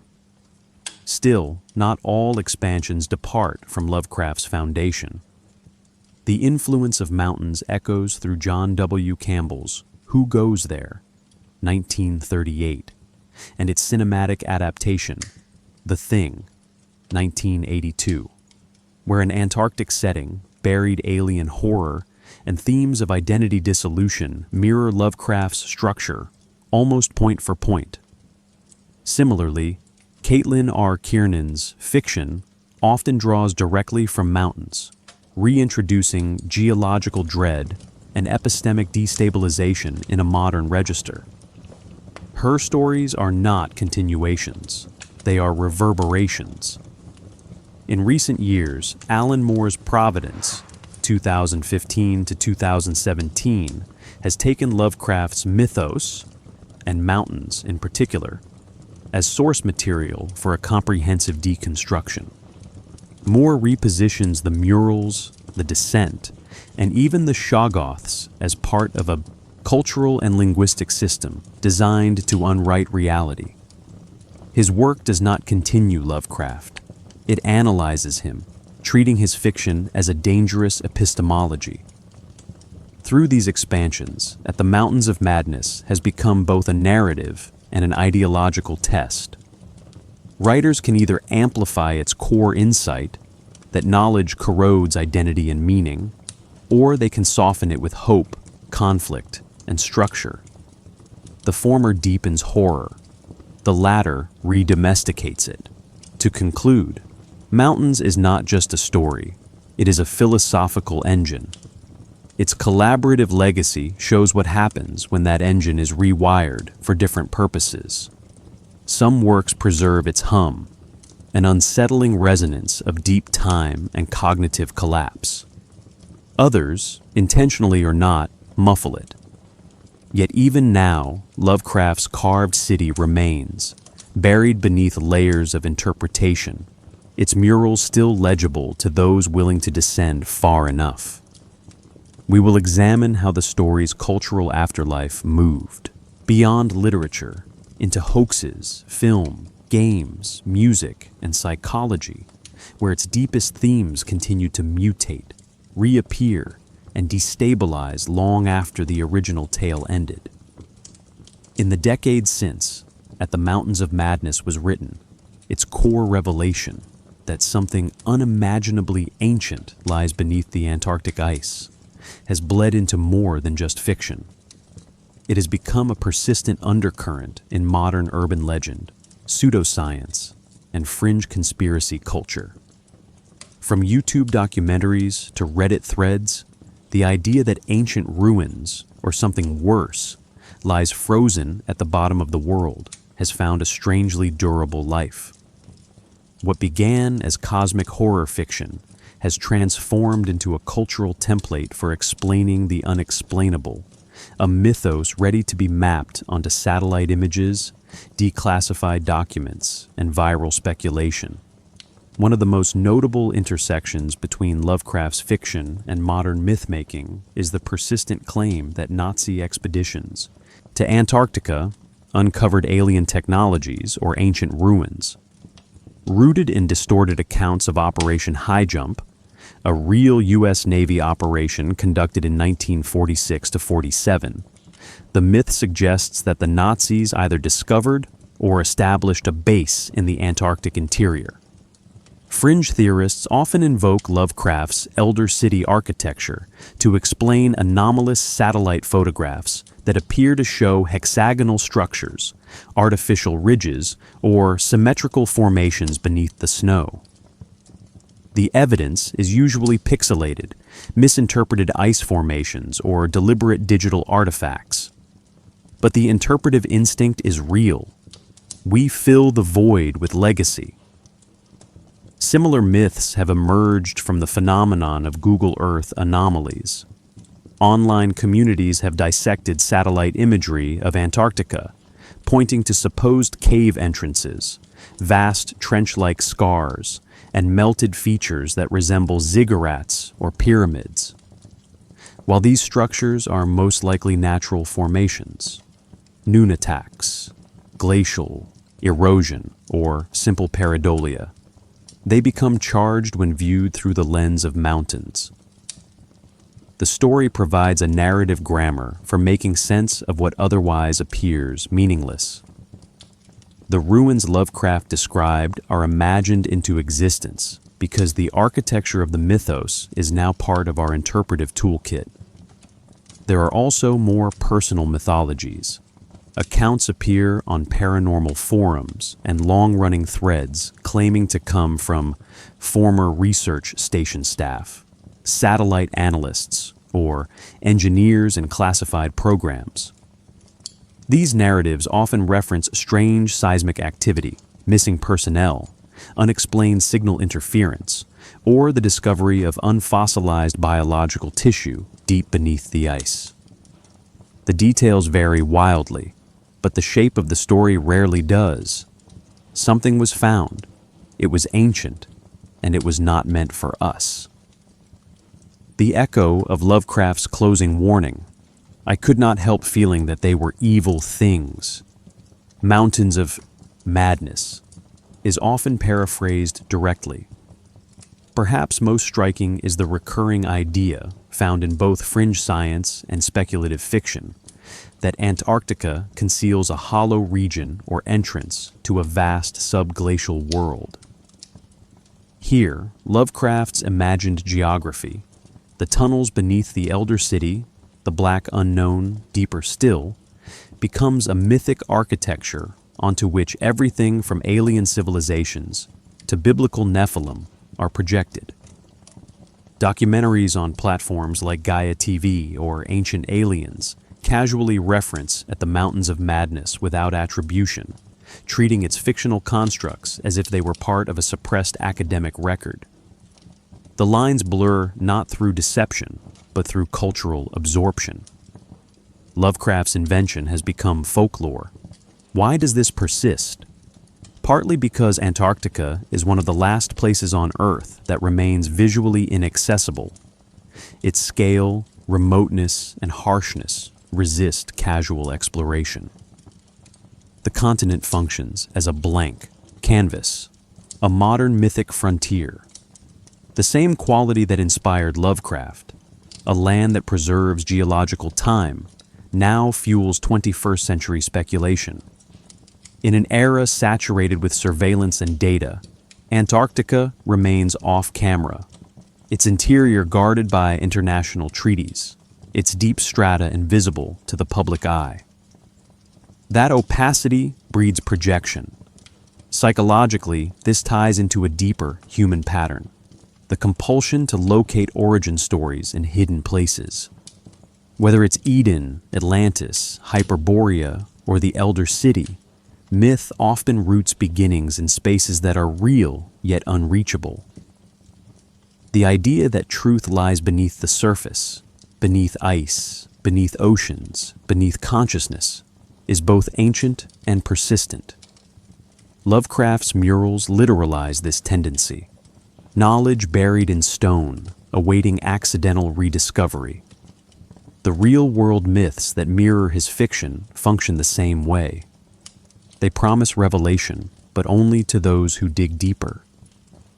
And they warn that digging too far may undo the digger. Another factor is narrative hunger. Lovecraft's mythos offers not just monsters, but systems, entities with timelines, architectures, and implications. Unlike one-off cryptids or haunted houses, the Elder City provides a lore-rich framework. It is easy to graft onto. Ufologists, biblical literalists, and paranormal enthusiasts all find room within its walls. The Shoggoth becomes a gray alien. The murals become ancient scripture. The tunnels become access points for deep state programs. The story is modular. That's what gives it endurance. We must pause to consider a final possibility, that these myths persist because they require no proof to function. Their power lies not in confirmation, but in the aesthetic of plausibility. Like the murals themselves, they show just enough to let the mind do the rest. The outline of the elder city is not seen, but it is felt. The horror is not discovered. It is half remembered. We'll trace how this aesthetic, the buried, the ancient, the architectural, has shaped adaptations in film, games, and music.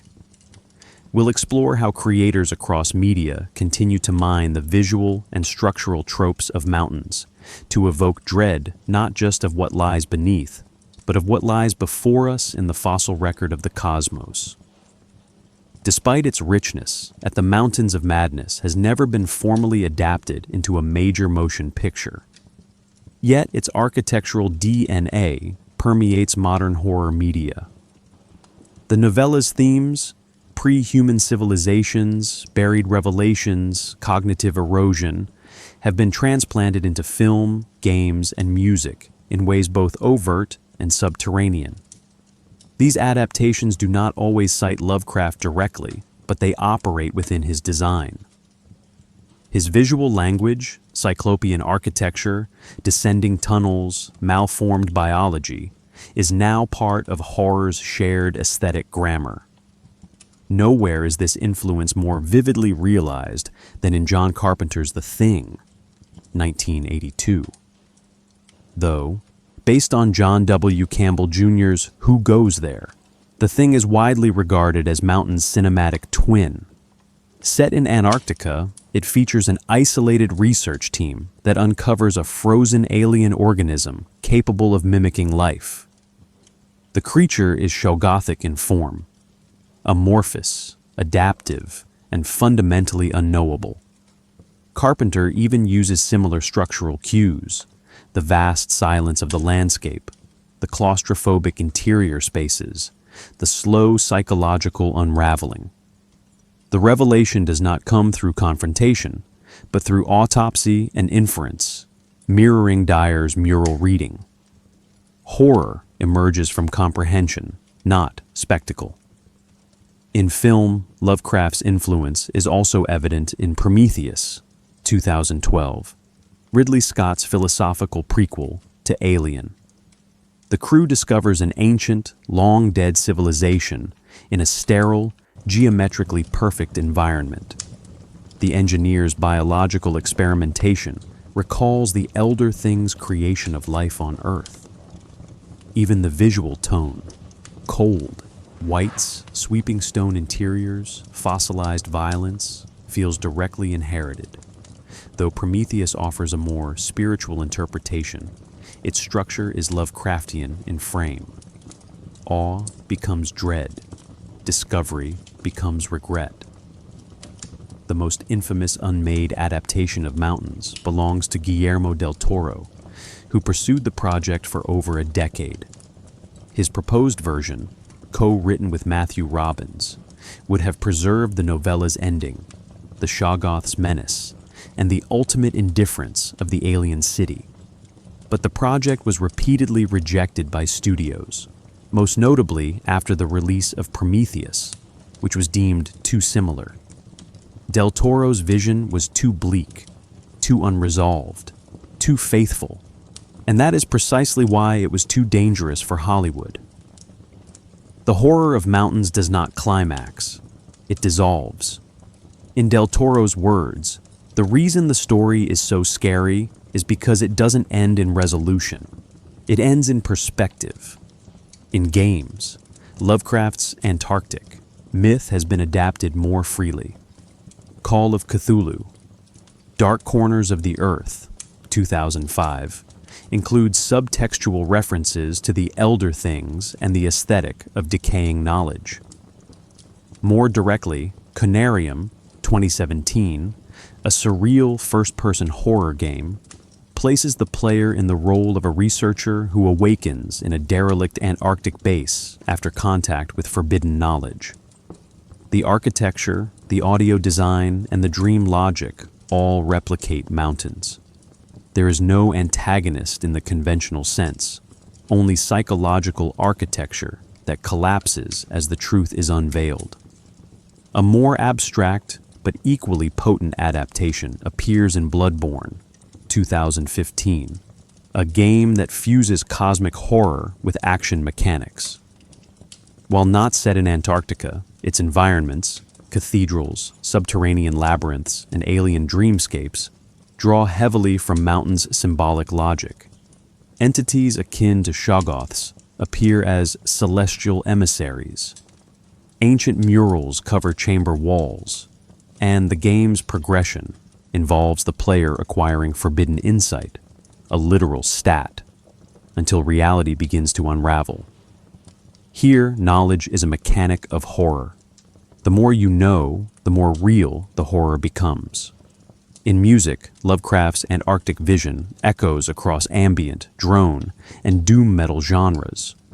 Bands such as Catacombs, The Great Old Ones, and Leviathan cite mountains as direct inspiration. The genre's slow tempos, repeated motifs, and oppressive atmosphere serve as auditory equivalents to the novella's descent. Notably, Cryo Chamber, a label specializing in dark ambient soundscapes, released an album titled Nyarlathotep that blends field recordings, subterranean echoes, and glacial textures to evoke Lovecraftian vastness. These works are not narrative. They are textural recreations of geological dread. Even in podcasts and audio drama, Mountains persists. The White Vault, a horror audio series, situates its narrative in remote Arctic research stations, where isolation and ancient forces converge. The Magnus Archives frequently references buried structures, unrecoverable knowledge, and testimonial collapse. These programs do not adapt Mountains literally, but they use its psychological cadence, the slow accumulation of clues, the erosion of certainty, the final, unshareable revelation. Why does Mountains adapt so well across media? Because its horror is modular. Its architecture, both literal and conceptual, is scalable. You can map it onto a spaceship, a cave system, a ruined cathedral. Its entities can be seen or unseen. Its terror arises not from confrontation, but from interpretation. In a visual medium, you can show its corridors. In an audio medium, you can imply its silence. In games, you can make the player descend. And this is the final key. At the Mountains of Madness is not a story. It is a structure of affect, a way of organizing dread. The adaptations that succeed are those that replicate its descent, its mural-like revelations, its emphasis on silence and scale. Those that fail are those that resolve the horror. Because Lovecraft's greatest lesson was not that the monster is buried, it's that what we unearth is not a monster at all. It's history, and it's ours. In the next section, we examine how subcultures, academic, online, esoteric, have adopted Lovecraft's framework as not just narrative, but as philosophical orientation. The mythos becomes a lens, the ruins become a worldview, madness becomes a method. At the Mountains of Madness has become more than a story. It has become an epistemic posture. In the decades since its publication, the novella has been appropriated not just by creators of horror fiction, but by subcultures, academics, and online communities who treat its core ideas not merely as narrative, but as a model for understanding reality itself. The ruins beneath the ice, the murals that erase human centrality, and the final silent terror have migrated into cultural spaces far beyond their fictional origin. In these spaces, Lovecraft's vision becomes not just a mythology, but a lens, a way of seeing the world as fundamentally estranged. In academic circles, Lovecraft's works, once dismissed as pulp, have increasingly been treated as serious philosophical literature. Scholars such as Michel Houellebecq, Eugene Thacker, and Graham Harman have positioned Lovecraft as a central figure in speculative realism and object-oriented ontology. Thacker, in the Dust of This Planet, 2011, argues that Lovecraft's cosmic horror anticipates a kind of world without us, a reality that exists independent of human perception or value. Mountains in particular becomes emblematic of this perspective. The Elder City, frozen and unaware, is not hostile, it is unconcerned. That indifference becomes a metaphysical truth, one that modern philosophy is still attempting to articulate. In the world of critical theory, Lovecraft's murals have been interpreted as texts that destabilize authorship and meaning. They do not speak to humans, they are repurposed by them. Readers become unreliable translators of histories that were never meant for them. This aligns with post-structuralist thought, in which language is always incomplete, interpretation always unstable. Scholars have used mountains to explore epistemic trauma, the breakdown of Enlightenment rationality, and the failure of humanism to account for non-human scales of time, being, and agency. Meanwhile, in online subcultures, mountains has taken on a new life as psychological archetype. Forums like r/liminal space, r/backrooms, and r/ARG regularly invoke Lovecraftian aesthetics, not just monsters, but the feeling of discovering something ancient, inexplicable, and vast. Images of brutalist buildings, decaying industrial tunnels, or empty Antarctic landscapes are often captioned with excerpts from the novella or with allusions to what lies beneath. In these spaces, Lovecraft becomes a kind of shared language for liminality and cognitive displacement. The rise of SCP Foundation, a collaborative fiction project centered on paranormal containment, further shows Lovecraft's diffusion into participatory storytelling. Many SCP entries borrow directly from mountains, anomalous architecture, pre-human ruins, cognito-hazardous knowledge. These stories often take the form of scientific reports or redacted field logs, mimicking the testimonial form used by Dyer in the novella. The horror emerges not from narrative climax, but from slowly realizing that the system documenting the anomaly is itself breaking under its weight. The reader is never just a spectator. They are an analyst, complicit in their own unraveling. In dark academia, particularly among student creators and literary hobbyists, Mountains has become an aesthetic unto itself. The themes of cold intellect, buried legacy, and the cost of knowing resonate with individuals exploring disciplines like archaeology, classical studies, and theoretical physics. Memes circulate referencing going full Danforth or joking about mural analysis as a metaphor for grad school. This appropriation is ironic, yes, but also genuine. Lovecraft's image of the scholar who descends too far into the archive and comes back changed mirrors real anxieties about over-specialization, isolation, and epistemic collapse. Importantly, this mythos has also been adopted by communities far removed from horror altogether.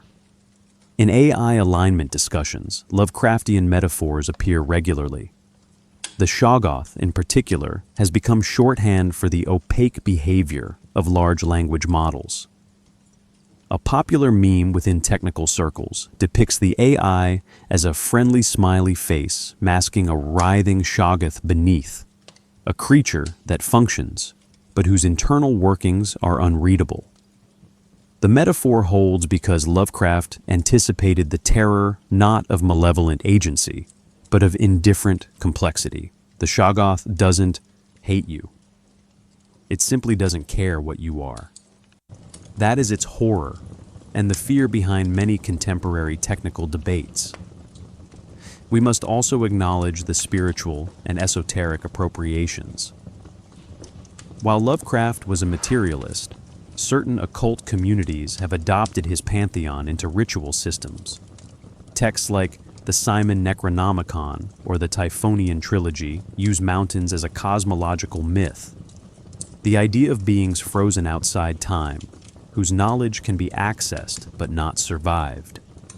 Here, the Antarctic ruins become symbolic of the deep unconscious, the ancient strata of the psyche, where forgotten memories or transpersonal truths reside. This is not canon Lovecraft, but it is myth-making. The text is reinterpreted into something functional, devotional, even revelatory. Why does mountains lend itself to so many appropriations? Because it is not prescriptive. It offers no final explanation. Its truths are hinted at, never declared. The murals show, but do not explain. The tunnels descend, but do not resolve. The story is not a closed container. It is an invitational structure, open to interpretation across ideologies, disciplines, and affective registers. In the final section, we will examine what these appropriations ultimately tell us, not just about the story, but about ourselves. We will explore why this vision of cosmic indifference continues to haunt modern consciousness, and why the silence beneath the ice is louder now than ever. At the Mountains of Madness does not end with death, destruction, or even clear resolution. It ends with displacement, the quiet, irreversible undoing of the frameworks that once organized meaning. And in doing so, it leaves behind something far more enduring than a monstrous antagonist, a set of psychological and philosophical implications that continue to haunt readers, creators, and thinkers across disciplines. The true horror of the story is not what was found under the ice, but what it reveals about the mind that found it. At the heart of these implications is Lovecraft's rejection of anthropocentrism. The story systematically dismantles the idea that humanity is central, exceptional, or even noticed. The elder things created life for utility. The Shoggoths evolved beyond purpose. The city exists, forgotten, not because of any malice, but because time renders all histories irrelevant. This vision suggests that our species is not the protagonist of existence, but an ephemeral feature, like a brief chemical bloom in a mineral formation. The psychological impact of this realization is subtle but profound. It does not inspire panic. It inspires diminishment. This is the enduring echo of what philosopher Eugene Thacker calls the world without us, a world that continues regardless of observation, experience, or meaning. Lovecraft's Antarctic city is exactly this. It does not respond. It does not beckon. It simply is.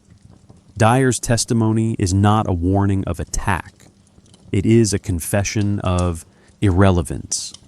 Once knowledge of the ruins is acquired, something fundamental collapses, not in the world, but in the observer.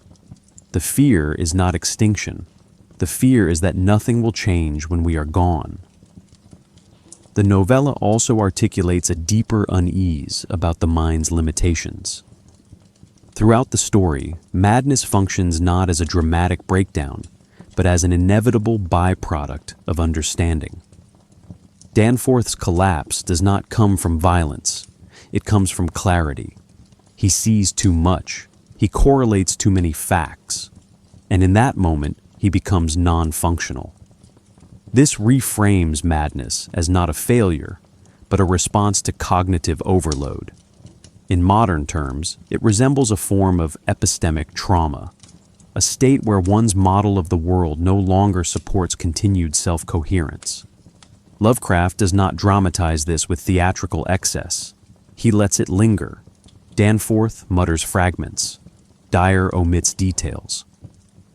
The final horror is never named. This is not restraint for subtlety's sake. It is a model of incomplete cognition. The story itself performs what it describes. It becomes fractured, avoidant, and recursive. It enacts the collapse of explanation. Psychologically, this resonates with the human tendency to seek pattern and purpose, and the terror of encountering something that exhibits structure without meaning. The murals are clear, but they offer no comfort. The architecture is ordered, but it reflects no values. The creatures have biology, but not intentionality. In effect, Mountains presents the reader with a world that is interpretable, but only at the cost of human frameworks. This idea that the universe may be comprehensible, but not comprehensibly human, has serious philosophical implications. It challenges the Enlightenment premise that truth is always desirable, that knowledge is redemptive. In Lovecraft's hands, knowledge is a solvent. It erodes the boundaries between what we are and what we think we are. Dyer does not renounce science. He completes his report, but the price is visible in his tone, in his silence, in his plea, "Don't go back."